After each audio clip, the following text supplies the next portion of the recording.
It was 7:30 who told the AFP in June this year about evidence suggesting that Sundance may have bribed the Congo's president by giving some of his family members shares. Tonight, 7:30 can reveal explosive new cases of Australian companies involved in suspected foreign corruption and bribery. The allegations extend as high as the President's Republic of Congo. The Turnbull government's beefed up the federal police's anti-corruption teams and flagged new laws to allow companies to avoid prosecution if they admit corruption and aid police. But even so, there are questions about whether that's enough. Nick McKenzie has this special investigation.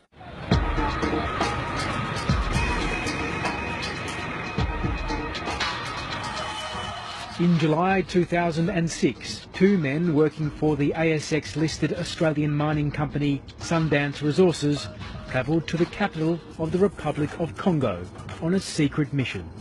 At stake was access to billions of dollars worth of Congo's iron ore. To clinch the deal, they had to impress the country's most important man, President Dénis SASSOU NGUESSO and his family. NGUESSO is a despot who has ruled for 3 decades, a time in which he and members of his family have faced corruption allegations. In a confidential report obtained by 7:30, the men describe a clandestine meeting at a luxury villa. We met with Rodrigue NGUESSO and Dénis SASSOU NGUESSO, both nephew and son of the head of state. The meeting went well, but it was a risky venture. The agents put an offer on the table for members of NGUESSO's family, an offer that may well have put the company in breach of Australia's bribery laws. The Australian Federal Police warn companies against such practices. The AFP, and certainly myself, I don't accept it's a need of doing business, and I don't accept that it provides an opportunity for Australian companies. It's just not on. We shouldn't be doing it.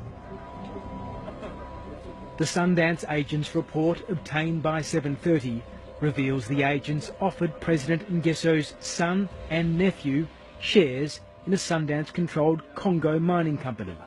But the president's son demanded a bigger stake.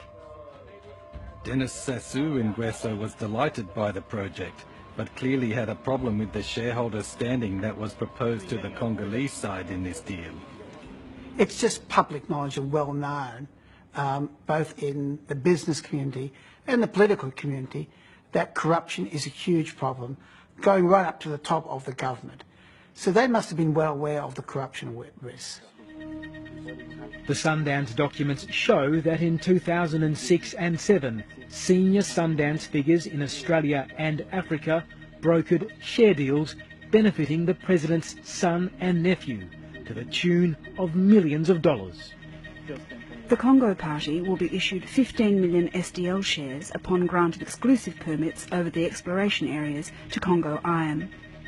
In August 2007, President NGUESSO signed off on exclusive mining permits for Sundance. It would suggest that the company is relying upon a payment which is not legitimately due in order to influence a public official in the course of their duties. Now, if that is what is proved, well, that would clearly amount to a criminal offence of foreign bribery under Australian law. Well, we've received information in relation to Sundance, and we're doing an evaluation in relation to that information. So Nick, I'm pretty restricted in what I can say.